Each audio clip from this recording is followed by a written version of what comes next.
Welcome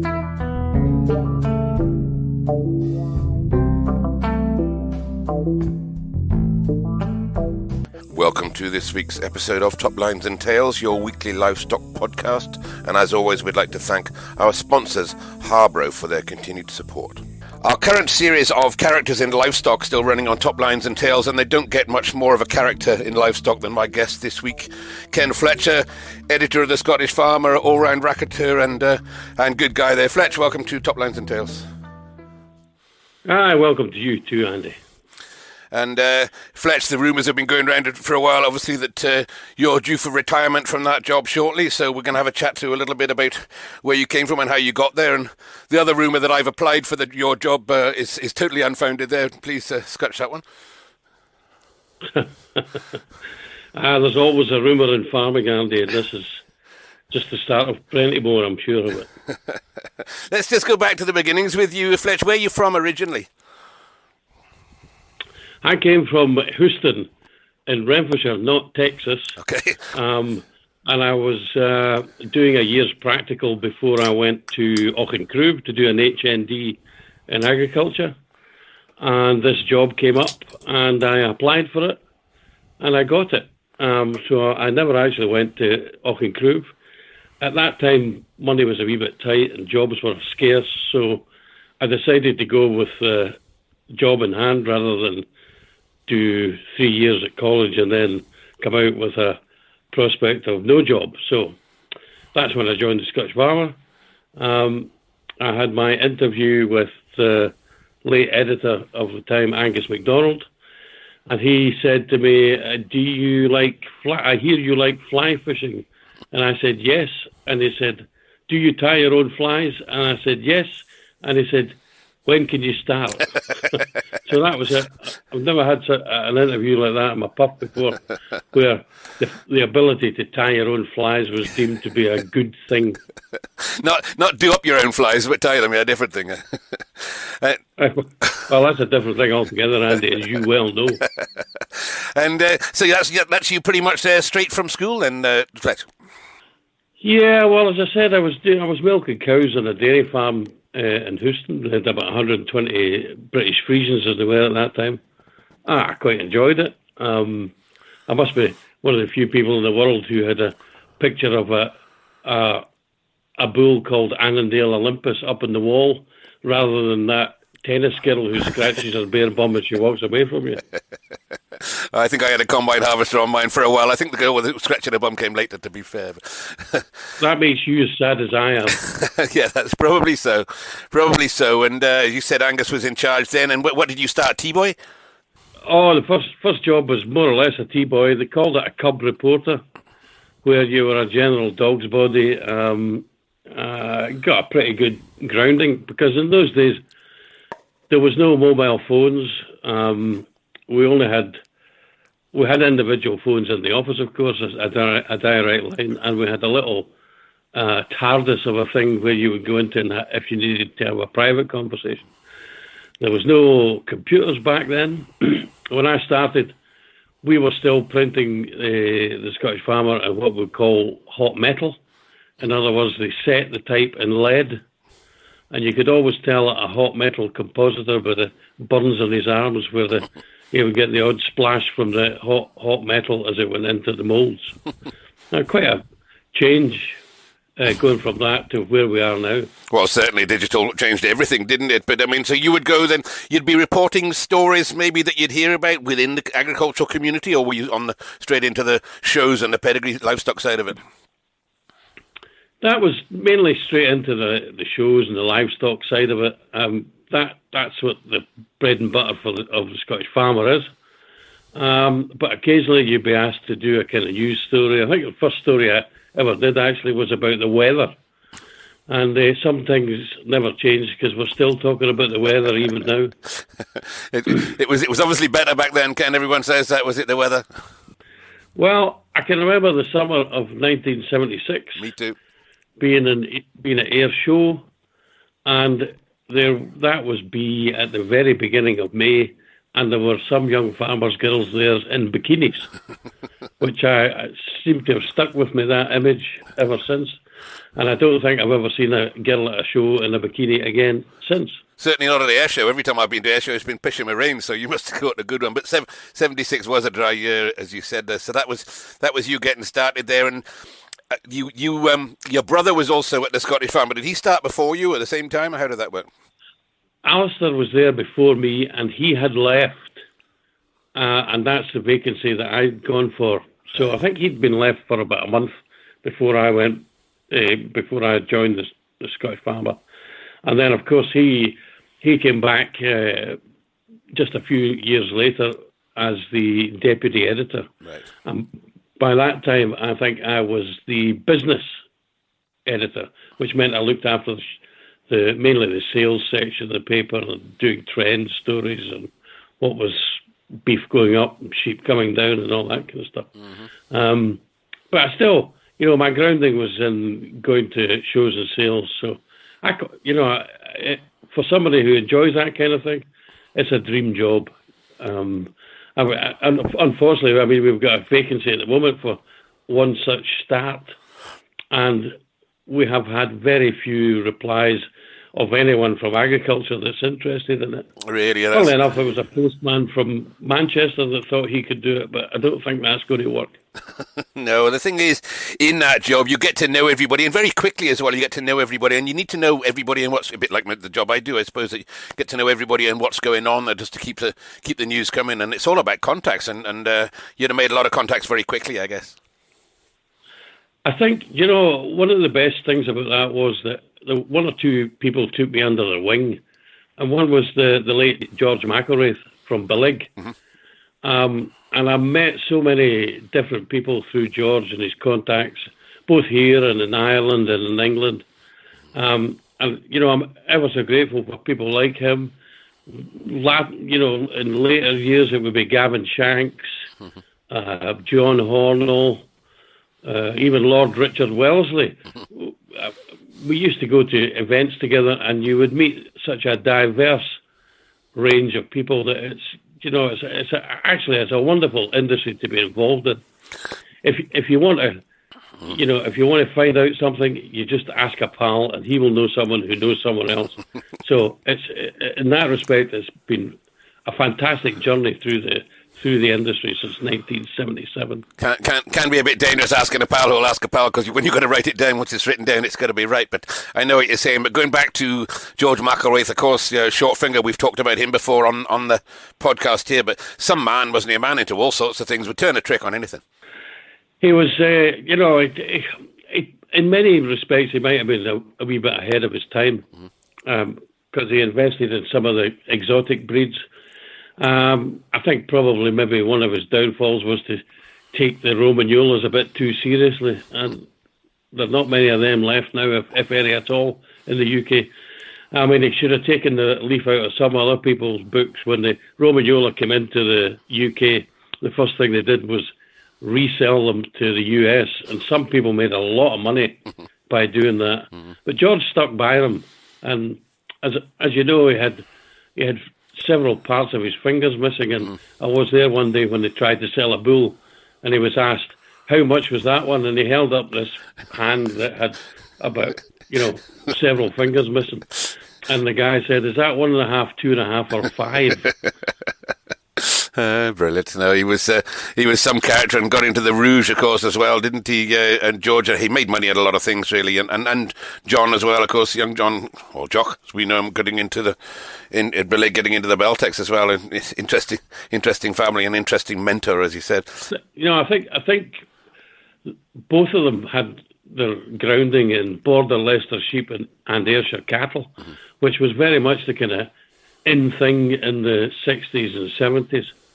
But George could see, once he'd sold the dairy herd, he could see that there were changes happening in the beef world. So, in a way, as I said earlier, they're a wee bit ahead of their time. But whatever they did it very well. And, a good stocksman will be able to turn a collie dog into a world beater, if you ask me. Yeah, certainly able of doing that. And another man you would have had would take you under your wing, perhaps, would have been Jack Young, of course, at UA. Yes, Jack was very kind to me, and at one of my first bull sales in Perth, he invited me into what they call was the wee room behind the bar, where it was a kind of free-for-all. Some of the major buyers were in there, some of the major breeders. So, yeah, it was one of these cases where you didn't actually have to go far to do your job because they all came to you in that little room. But it was a bit dangerous because he always asked for a large gin and 50-50 with a tonic and plenty of tonic. You know, so. A serious man. And the sheep world, you got involved in sheep. Was it with yourself and your brother you got involved in Suffolk sheep? When I remember back in the 90s, would that be Fletcher? Yeah, Alistair and I had Suffolk sheep from about the late 70s, actually. Uh-huh. We bought them from a guy called Jock Allen, who many people will remember. The Beltex. With Beltex. But he was into Suffolk sheep before that. And he was one of the greatest mentors you could ever have because he guided us very smoothly through the transition of picking the sheep into really good ones. You know, many a guy would have tried to fob you off as a lot of crap. But Jock Allen gave us 3 or 4 really cracking ewes to start the flock. And the only advice he gave us was he said, treat them like a dairy cow when you're feeding them. And he wasn't far wrong, because these bloody big Suffolks could eat some chuck, I'll tell you. They seriously could, and if you didn't feed them, they never turned out any. Well, they would turn out any good. Certainly, if you're the shows that you'd go to, but you won your share at the shows as well with them, didn't you? Oh, mainly kind of local stuff, you know. But I got really quite involved in it and enjoyed it really very much. Another guy to help me in that respect was Ian Anderson, who the stockman who now in Cumnock. But he was into Suffolks as well at that time. And he was a great inspiration, a great help. And the other one to help me in that respect was the late Ian Gilmer of Humiston, who, you know, kind of put his arm around me and gave me a bit of advice at every show we would meet at. You know, these were in North Ayrshire and Renfrewshire shows.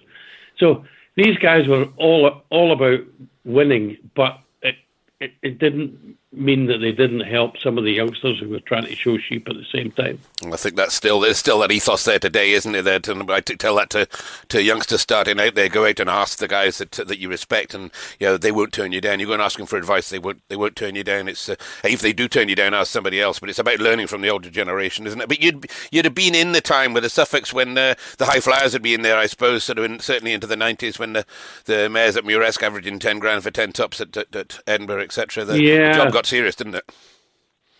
Yeah, I can remember Muresk Dancing Brave. I can't remember just exactly what he made, but I think it would be about 18,000 guineas. Mm-hmm. And of course, I was at Perth when Charlie started to get on big style.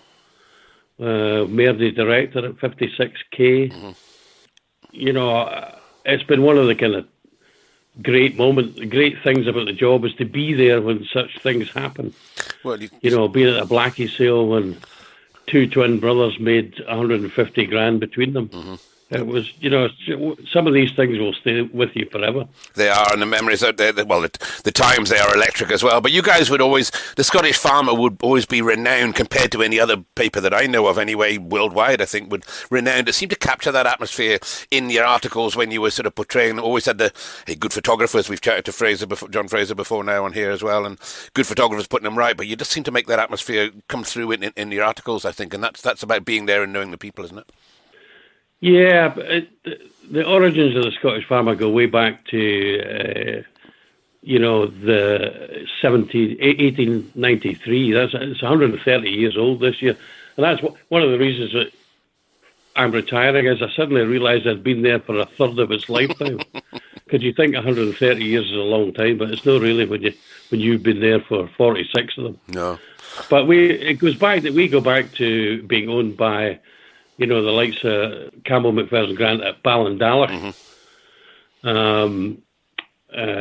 Charles Howitson of Glenbuck, who was very famous for breeding black-faced sheep, and even the chairman of the time of the General Accident Company put money in to start the Scottish Farmer. Mm-hmm. So, you know, that's what their business was. they were very much into the livestock and improving livestock. And I think over the years, maybe that's where the Scottish Farmer succeeded better than most, in that it was able to capture what was happening in the show and sale ring, but also give a steer as to what might be happening in the future or what was needed in the future. Certainly, again, we've chatted through this in the past, I think, but Charles Howitson, I think there was a story about him buying a tup and then sending it back in a taxi, wasn't there? But he was certainly, Glenn Buck was certainly some character, and yeah, he had quite a control over the paper, didn't he, right back at the very early days? Oh yes, I mean, these guys, they didn't start the newspaper just to be silent partners. Mm. But having said that, the first editor at the time was a guy called Archibald McNeilage, who obviously I never got to meet, but he was also secretary of the Clydesdale Horse Society at that time. So he had quite a firm grip on what went in the paper, and he was quite well known for resisting the temptation of some of the owners to put their oar in when they least needed to do so. And going back to that, you're reporting at the shows. You basically get in amongst those, and it's not just about this animal winning this show. There, you get the stories out of people. I mean, Patsy does it still at the shows where she'll come along and she wants to know the history of the animal, where it bought it, where it came from, what its grandmother cost, and you get a bit more. You get a bit more of the story in there than just the basic sheep, and I think that's what makes it interesting to all of us. Yeah, it's one of the strange things that comes to you if you are interested in it. And, you know, most of the people who have ever worked for the Scottish Farmer have been interested in the stock that they're reporting in. So, you know, it's like a busman's holiday for us to go to a show. But the other side of that is that when you're out and about and you're speaking to people, you pick up little snippets of other things that you can follow up at a later date. And it's a very kind of unique thing to the Scottish Farmer that we still have our ear to the ground in that respect, and the attendance at shows for me is still very much part of the news gathering section of the paper and not just the show reporting part of it, because that's when you hear all the little things about milk prices and what they're doing to people and who's coming out of a farm. You know, there's a lot of wee snippets that you can pick up, even at the smallest and the local shows. Mm-hmm. In fact, I'm going to one on Saturday that would be probably one of the smaller shows in Ayrshire, and I'll guarantee you I will pick something up at that show that will be in the Scottish Farmer in the next couple of weeks. That brings me nicely round to somebody called the Raider, Fletcher, and the Raider column was something that everybody looked forward to for a long, long time. As long as you weren't in it, which unfortunately I was in it a couple of times, but that's where and some of that would come from being at the parties as well. I mean, people used to look at us and we were all drinking away and sounds like we're a bunch of pissheads, but that's where that crack came from, and that's where the stories came from, wasn't it? Talking about a bunch of pissheads, over the years since I've been at the Scottish Farmer, I wouldn't like to put it in a pail and start drinking it all again, because one of the things that is great about agriculture is the kind of camaraderie and the little, you know, après show parties and the kiss parties at the Highland Show being, you know, probably the pinnacle for me.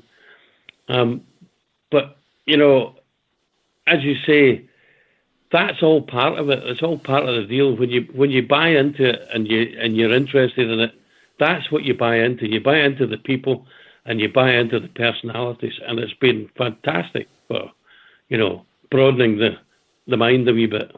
And going back to the Raider, though, as I said, the only newspaper I think that could do that, I suppose, is daily papers and maybe do this stuff, but in agriculture that can find these stories and then have a vehicle just to pile them into and just take the piss out of people. And I think if you're not in it, it was even when you were in it, to be fair, picked out by the Raider, it's just hilarious crack. It was the first page I always turned to in the Scottish Farmer.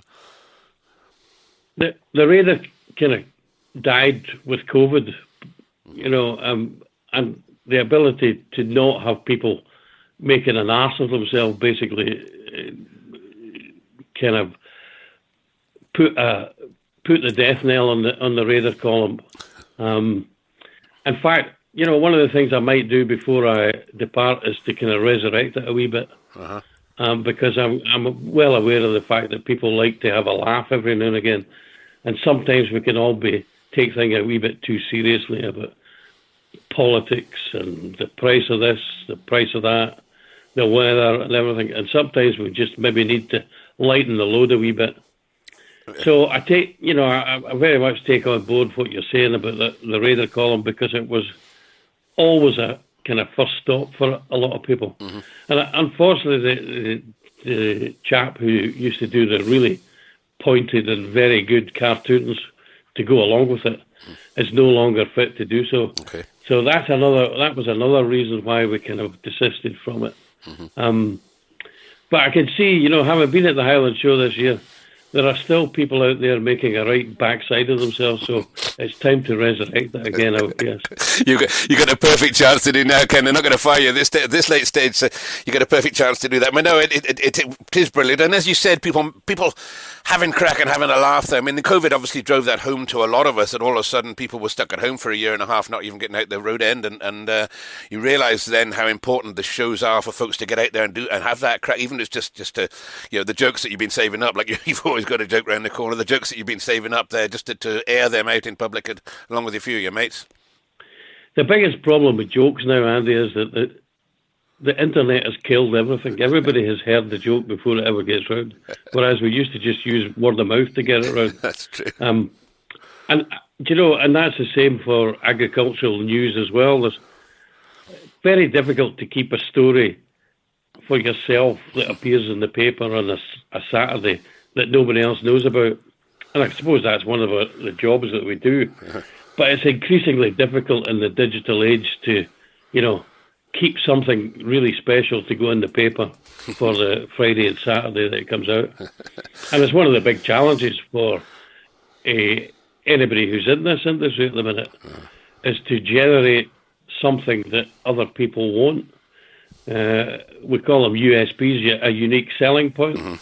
I think the Scottish Farmer does it pretty well up to a point, and I'm sure it will continue to do so. But it is a big challenge to counter what the digital age has brought to news gathering and news information spreading. You've always still got a good joke from me. I remember the one you told me about a chiropractor about a week back. No, that's a really bad joke. Sorry. Come on, Fletcher.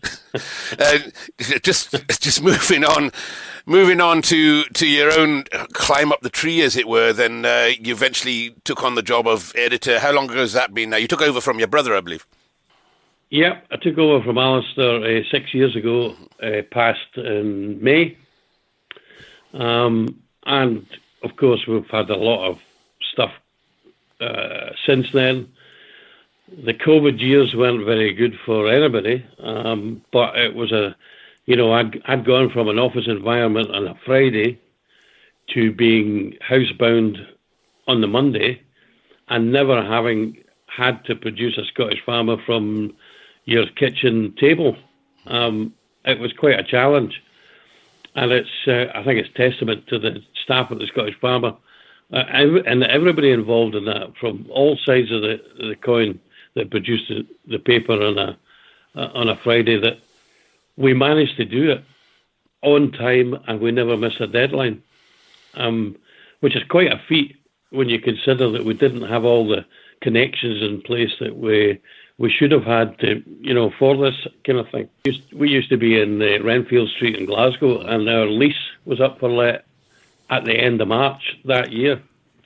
And, during negotiations, the lettees were playing hardball with it and wanted much more money. So we could see this coming, and the boss at the time, gave him his due. He said, no, we're not doing it. We're going to operate from home, so you can bugger off. You're not getting your increase. We'll do without an office for a wee while because it's coming anyway. And that probably saved the newspapers industry in Scotland, or our part of the newspaper industry, because it saved £1.2 million a year in rent and rates, which gave us a little bit of a cushion to ride out the storm of COVID, which, everybody, there wasn't any business in the UK that wasn't affected by COVID. No, but it also, we realised the power of the Scottish farmer, I guess. Again, going back to COVID, I don't want to harp on about the COVID years, nobody wants to, but that time when we were all stuck at home, then getting that, or getting to your post office or getting that Scottish farmer through your door on a Friday morning was absolutely paramount to people's existence, really. And that's the only, I suppose they had the phone to pick up and talk to people, but generally it became even more important, didn't it? The news side of it. Yeah, it's a good point, and it's one of the things that probably we can all be proud of over the years since before I worked at the Scottish Farmer. But we came through BSE, we came through foot and mouth, and latterly it was COVID. So, during my time there, we've come through some really big crises that have affected not just businesses, but also the mental health of the people involved in those businesses. And I think that's maybe one of the areas where the Scottish Farmer has helped, in some small way at least, was to keep people sane and keep them thinking about that they weren't the only ones who were in, some kind of bother with these scourges that seem to happen every now and again, just to take the edge off of agriculture. Yeah, no, absolutely true. But it's just going back to the editor, stepping up to the job of editor. What does being an editor involve? Obviously, you're still going out to the shows and getting you some reporting done, but now the responsibility becomes a lot harder on that. Are you pulling the entire paper together and calling the shots as to who does what? Is that what you do as an editor? Yeah, well, I'm very lucky to have been surrounded by really, really good and clever people who, without actually micromanaging them, do their job to their utmost. People like Patsy and Julie and John Slay's there now. We've had, in the past, we had Dougie Fitzgibbon and Gordon Davidson.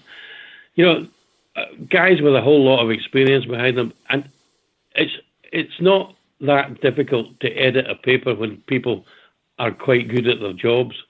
Where the difficulty comes is I'm the cushion between them and the corporate wallas, and that's sometimes where I have to dig my heels in a little bit and act on my readers' behalf and also the rest of the staff's behalf. And it's something that maybe a lot of people don't realise happens behind the scenes, but there's a lot of paperwork involved. As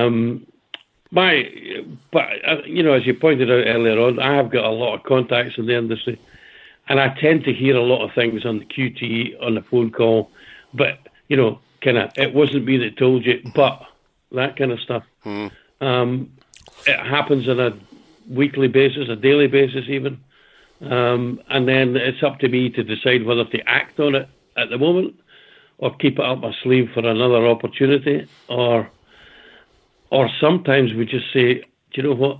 I think highlighting that will not help anybody. Yeah, that's what I was going to say. Really, sometimes upsets people, but sometimes it's better to, play things down a wee bit rather than go full hog just for the sake of one big story. Because agriculture can be very unforgiving in that respect. Because if you let someone down, you've let them down forever. It's not just a kind of one-off. And going back to the early days, I mean, the change would be, I know you said the change from analog to digital, but the change from the editor being the boss to by the time you got there, of course, you're owned by a huge conglomerate corporation, so you're answering quite a long way up the chain, whereas going back the way they had carte blanche to print what they wanted and when they wanted, I guess. So your hands would be a little bit more tied in your job than maybe Angus Donald all those years ago. I think you're right. The corporate nature of newspapers, any newspaper these days is a veritable minefield that is kind of dogged by some people who think they know but don't. Luckily, the Scottish Farmer was quite a small cog in a very big wheel, but it was a cog that nobody understood how it worked.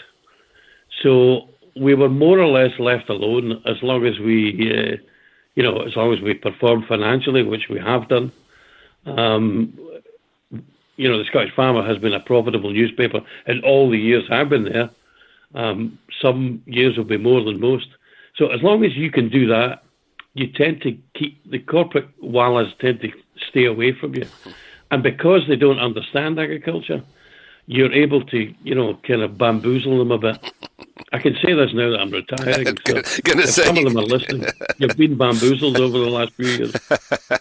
You've bamboozled a few people over the years yourself, Fletcher. And let's move in away from that then. As I mentioned at the top of the show, you're retiring, I think, it'll probably be 2 weeks today. I think you'll be handing back your whatever it is that you hang on to be that editorship. And that's you, a retired man. Where are we going now? After dinner speaking, maybe? Do you know, Andy, I have no firm plans made yet. I'm just going to take stock of myself and what I want to do over the next couple of months or so, and we'll see what goes from there. I'm going to be still quite heavily involved in the Scottish Farmer, believe it or not, doing some of the judging panel for the Scottish Agriculture Awards, which the Scottish Farmer is running in conjunction with RAS and AgriScot. And I think this is, it's actually one of the things that's been on my mind for about the last 10 years, that the industry tends to do itself down too much. And in Scotland, we have some fantastic businesses, some fantastic livestock, and it's time we started shouting from the rooftops about how good we actually are. Mm-hmm. And it's within the Scottish psyche to be a wee bit reticent about these things. But I think it's time we stood up and be counted and show what a professional, business-like industry that we operate in. And that's part of the remit of the Scottish Agriculture Awards. Okay. So I'll be part of that, and hopefully I'll be part of the ceremony when it happens in October the 26th.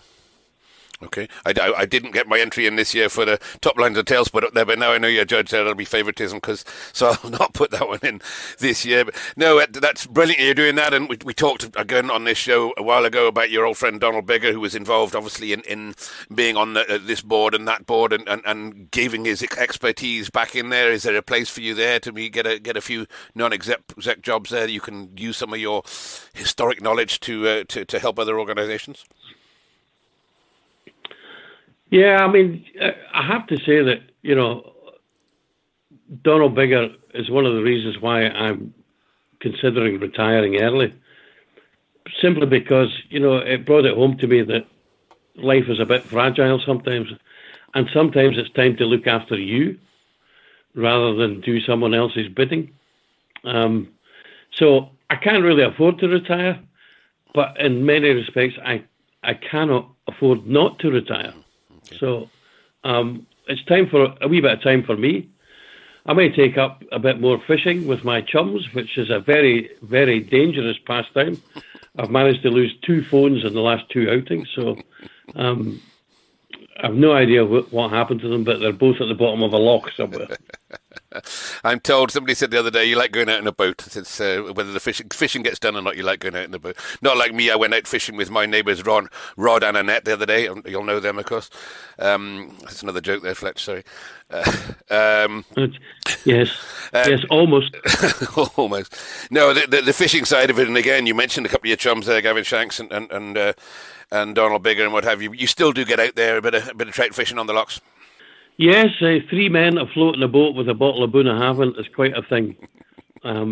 We do it on a regular basis. There's still about 6 to 8 of us who, on a regular basis, by regular I mean 3 times a year, head for the likes of Noida or the Tay or something like that, just for it's really a jamboree. I think the angling side of it takes second as a secondary thing. Having said that, because our respective wives are kind of assuming that we are going fishing, we've had to accumulate quite a lot of tackle over the years. And I think between us all, we could start up a shop with almost used fishing rods and reels. Almost used.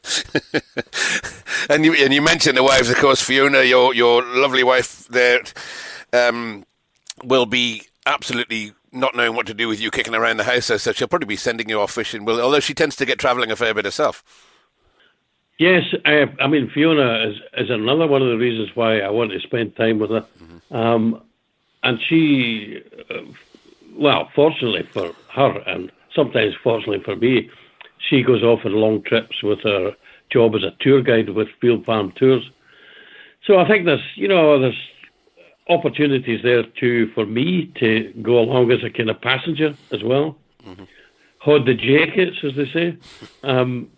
I could, there's a trip planned, I think, next January to Argentina. I've always fancied going there, but could never really justify the time when I was with the Scottish Farmer. So that might be a wee outing for me. Canada or whatever. It's time to see the world in my terms. Sure. You've unveiled that one because that was to be a Top Lines and Tails trip going in January to Argentina, so something will be made fairly public fairly soon. That kind of right time of year really to go to Argentina, and the right time of year for Scottish farmers maybe to get a little bit of time away in those dark winter nights. So I think a couple of weeks from the 4th of January, you watch this space. But if we're both on that trip together, Fletch, we'll certainly find some good Malbecs down in that part of the world as well as Angus cattle, I guess. I would say it would be fairly dangerous. And because you've moved down to Dumfries there, and last time I was down into your garden there growing vegetables. Somebody said to me recently, one minute you're young, hip and carefree, and the next you're in your garden taking photos of your vegetables, and kind of became a bit of a passion for you as well, growing food. Well, I think it was lockdown that did that for everybody. Part of the getting away from being out. We're lucky to have a fairly substantial garden, so you're able to get out and about a wee bit. And it always occurred to me that you would have hated to have been someone in a 21-storey high-rise flat during lockdown. It must have been purgatory. And at least we were able to get out and about. I mean, one of the things that we're hoping to do this year, we've got an apple tree that looks as if it's going to have about 5 million tons of apples. So we're going to research making our own cider this time. That sounds, maybe I won't make January. That sounds a dangerous trip. If next time I'm coming down the 74 there, down the M6, I'll if I call in there for a taste of that, you could lose a couple of days of your life, I'd imagine, after drinking that stuff. But no, you need to get some dead rats. Or your life. Or your life, indeed. You need to put some dead rats in there to ferment that as well. That seems to be the secret where I grew up anyway. That's what they put in the throughs and the barrels. I don't think we'll go quite that far, right enough. By the way, have you tried horse manure in your rhubarb? I've tried everything in the rhubarb, but it doesn't seem to be doing well this year for some reason. The right answer is no, I prefer custard. Sorry, Fletch, I'm getting these jokes in there and they're all falling flat on their ass, to be honest. Anyway, so that's you. As I said, we're all getting a bit older now, and but you'll still be out and about at the shows, won't you? I mean, everybody will expect to still see you for a yarn. You'll have more time to have a bit more of a yarn if you're not working, maybe. Yeah, but I'll still be doing the odd show report for the Scottish Farmer. That's for sure. And one of those will definitely this year be my favourite show, which is Isla Show, which is they call it the Whisky Olympics. So unfortunately, Fiona's not able to go this year, so I'll be on my own.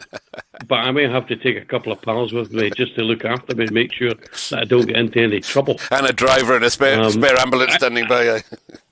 Well, you don't need a driver in Isla. We have something called Huey Taxi, who comes and gets you, not at the designated hour, but whenever he feels like it. Okay. So you have to become flexible when you go to the islands. Of course, one of the big things about Isla Show is that there are now, I think there's maybe at least a dozen distilleries on the island, and they're all fighting to sponsor the show. Can you imagine how great that is? Brilliant. And your favourite, of course, Bonahaban. I was going to mention whiskey, your favourite whiskey, Bonahaban, and I'd imagine there'll be a few bottles coming your way at retirement to keep you going for at least a few weeks, into the winter anyway. Yes, well, if anybody's listening out there, Bonahaban is the chosen tipple. It's one of these things that I was there not that long ago, and from the distillery you can see Colonsay and Mull and Jura, and on a good day, it's one of those sights that just gladdens the heart. Sure. And with a big dram in you, it's even better. Indeed. I've just been on the Isle of Harris and the Harris distillery that makes the Harris gin, which is so nice. They're telling me their new whiskey is just about to come out, so Harris is gonna start competing on those islands there with a peaty one as well, by the sound of it. But now Isle is somewhere I've never been, and I would like to go to the Isle show. It's definitely on my bucket list to get there. Well, I'm going again this year, so second Thursday in August. Okay. Well, we'll see what we can do. All comers welcome. We'll see what we can do. Well, Fletcher, everybody listening to this will wish you well in your coming retirement. And I believe you're down to the Yorkshire show next week, so I'll be down there as well. Hopefully we'll get a chance to have a couple of drams together there and celebrate and keep on doing that as well. So from Top Lines and Tails and everybody out there, just congratulations on your stint at the Scottish Farmer and the Scottish Farmer itself, how well it's doing, and on your retirement. Well, thank you, and thanks to everybody who's going to listen to this diatribe. Cheers, Fletcher. All the best, my friend. Welcome to this week's episode of Top Lines and Tails, your weekly livestock podcast. And as always, we'd like to thank our sponsors, Harbro, for their continued support. And Harbro, of course, are suppliers and manufacturers of quality livestock nutrition and nutritional advice. And you'll notice if you do go to some of the shows or see the reports in the paper there that a lot of these winning animals are fed on Harbro feed, and that's no accident. And Harbro have been involved in feeding quality livestock for shows and commercially for a number of years. That's where they were founded. So look out Harbro on the internet or on social media. And while you're on social media, don't forget to follow our Top Lines and Tails podcast, please, which will allow you to get notified when a new episode comes out there, and also to join our Top Lines and Tails Facebook group. There we have a community of us that like to add photographs and other information backing up this and further episodes.